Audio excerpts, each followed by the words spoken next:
Hey guys, it's Anne, and for today's video, I'm going to show you how I use Copic markers to color in this drawing that I did. So something that I've really been liking is this Tone Tan mixed media paper that I picked up from Michael's by Strathmore. I've really just liked using them for my portraits because not only does it already give a good beige undertone to work with, but it makes the highlights pop even more. Like just highlights and colors against a already toned paper, just it tends to pop out more and look a little bit more vibrant. Like I don't know what it is, maybe it gives it just like a neon effect. So you'll see the reference pic in a second and you'll see why I chose this paper. So I'm showing you my swatches on the paper as well as just some regular white Bristol paper, just so you can see the difference of the color payoff. I definitely suggest using some scratch paper because as you can see, that last color lightened up significantly like over time. So you definitely want to just see how the marker is going to go onto the paper before going onto your final piece. You know, you definitely don't want to make those mistakes placing down a color because you can't take that back. So yeah, I have that as well as my reference picture, which is this gorgeous picture of one of my followers named Pepper. She's a fellow Filipina boss babe, and she's always showing my art page love, so I had to do it as well. So hey, if you want to be featured in my next drawing, then follow your girl. I'll put the deets down in the description box and all you have to do is hashtag #AnnDrawsFans and you might just be in my next drawing. So this image was quite a challenge to work with, I can't lie, and it was mainly because of those colors. The pinks and the blues threw me off, so I definitely don't start off with pink when it comes to my portraits, but we did with this one. So it's gonna look a mess when we first start out, I'm not gonna lie. I was very unsure of how this was going to turn out when I was first starting. But honestly, that goes with a lot of my marker drawings. It doesn't look like much when you first start. And if anything, it kind of looks a little scary, but it all makes sense. Like when you keep going and you just like keep layering the colors and blending, blend, kind of like a makeup tutorial, then it all starts to make sense and it looks a lot better. So first tip that I would give you is definitely don't oversaturate your paper. Don't overwork an area by trying to layer the markers like color after color after color and just not allowing any time in between to dry, because that's when you're going to have all the colors mixing together and then it'll start to look blotchy because you're kind of just not allowing it to grab onto the paper, dry, have that color sit there, and then go in and blend with it later. But the amazing thing about these markers is you can come back to it. Like you don't have to work with it during a certain time frame. You can come back to it later and it literally works its magic and it'll blend out. So me personally, I kind of like to hit the drawings with like a medium color that I see, and then I work my way out of it into the lighter areas, because I've noticed that when you take a lighter color and you go around the edges of like, you know, the color, the darker color that you just placed down, that it helps blend it out pretty well.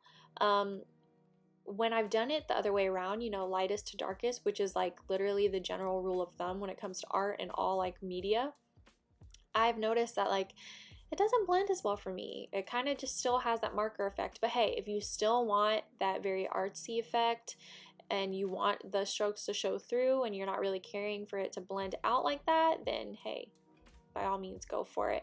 The technique for me definitely switches depending on what I'm working on, but with skin tones, that's kind of how I move. That's how I do it.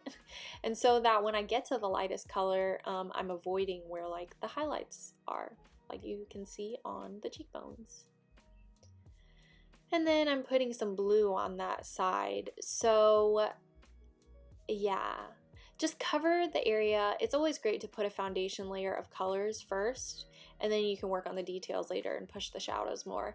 But But yeah, especially with this drawing, it was kind of scary to work with, so it kind of made me feel a little bit more comfortable when I was covering an area first and just like, you know, getting most of that done and then focusing on little details later.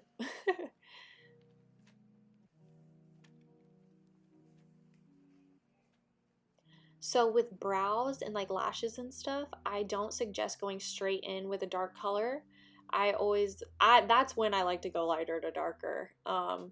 When it comes to your like true blacks, or just like, you know, if you have dark hair or shadows and stuff, I like to start out with some browns and work my way darker into the browns, just to make sure I'm not making it too harsh at first.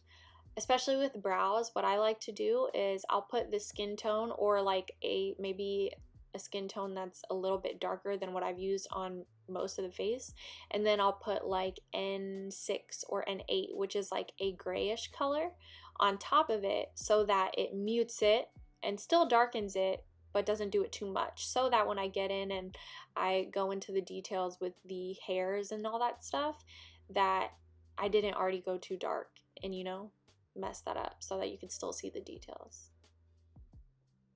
Gosh, I'm telling you, it's a mouthful when you have to explain art. It's so hard. Like, sometimes I wish I could just show you, but I realize that that's not helpful sometimes if I'm just doing a whole time lapse of what I've done. With this, I really wish I could have done it in real time, but this video would have literally been like an hour long if I did that, so I did kind of have to speed it up a bit. So here, like I said earlier, there I'm finally going in with the black. I took this extra small fine liner pen by Faber-Castell, and I did the lashes. And yeah, I'm slowly but surely darkening those shadows and just doing what I feel. That's such a Bob Ross statement. But no, seriously, when it comes to your artwork, just do what feels right. Don't work on an area if it intimidates you just yet. If there are other places that you can work with and fine tune before you get to, you know, that part that scares you, then do it. Because when you're just like working with art, it all makes sense over time, and you'll start to feel a little bit more comfortable with your piece, and then you can tackle it later.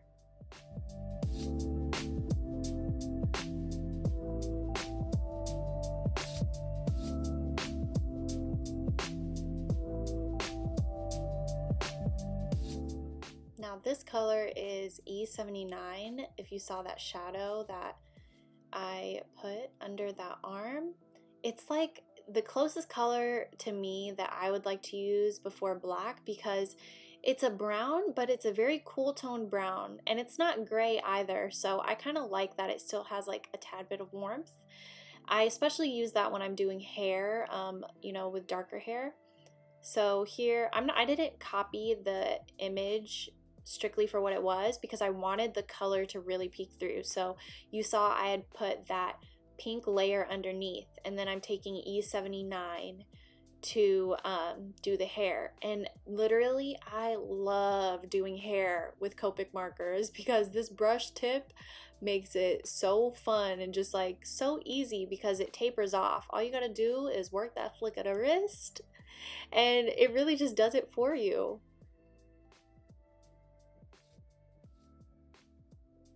You just have to like apply lighter pressure when you want to capture those highlights like on the hair. Yeah, it just takes a little bit of practice, but once you get that motion down, it makes doing hair so easy, and it's like one of my favorite parts of drawing portraits when I'm using these markers.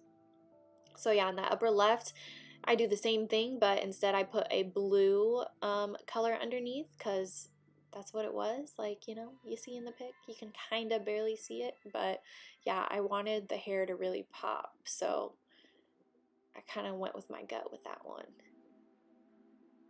And then I felt comfortable enough to do the skin tones in the arms and her neck and like her décolleté, because yeah, that's why I ended up doing the hair.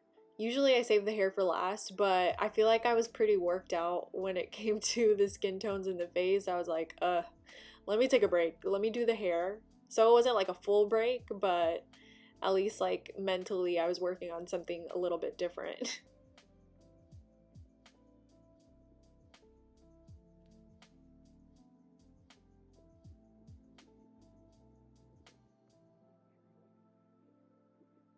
I really love that I chose this picture, and as well as Pepper, because she tagged it and I was like, yes, I wanted to draw this anyways. It really challenged me. It was a little bit outside of the box, but hey, now that I've done it, I feel so much more confident and just so happy that I did it, and I love the way it turned out, which you'll see the final product here in a few. But yeah, just working the details more. And oh yeah, like a new detail that I've really been, well, I've done this a lot with my drawings and paintings like in the past in general, was just add this little drip effect. It's a little thing, it's kind of a signature of mine that I like to include.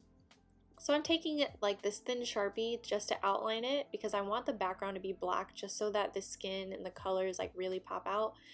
So I used the thin Sharpie just to outline it, as well as just get some of the area on the outside, but I used the thick Sharpie just so I could cover the area a little bit quicker. I do have a black Copic marker, but I like to save that for hair. Like I want to save that ink because of the brush tip, you know?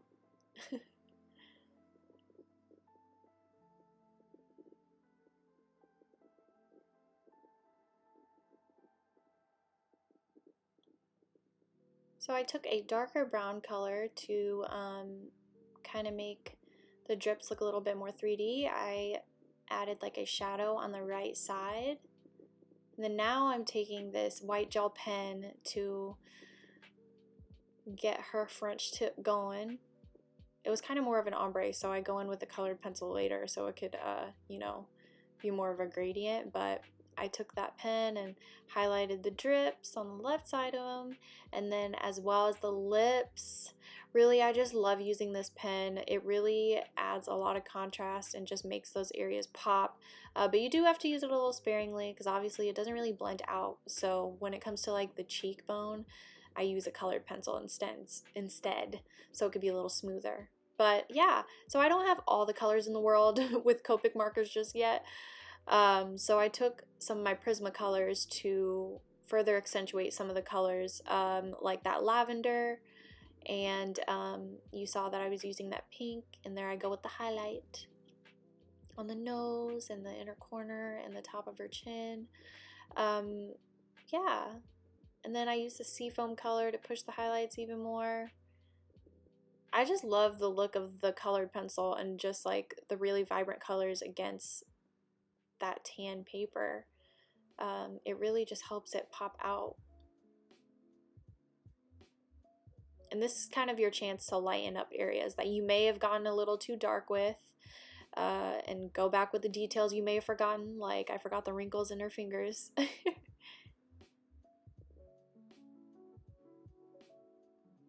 And she had some hair on her finger there, lightened up and put some of the highlights in the teeth.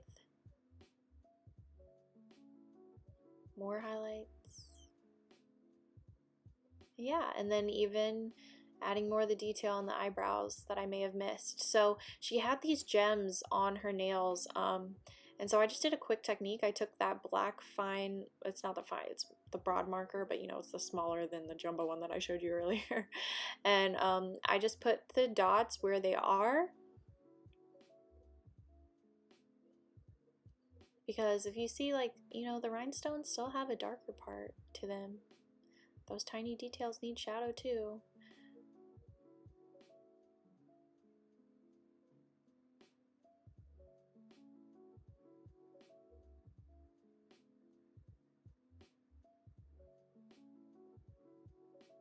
And then once I had all the dots down, then I took my white gel pen to put the highlights on the rhinestones.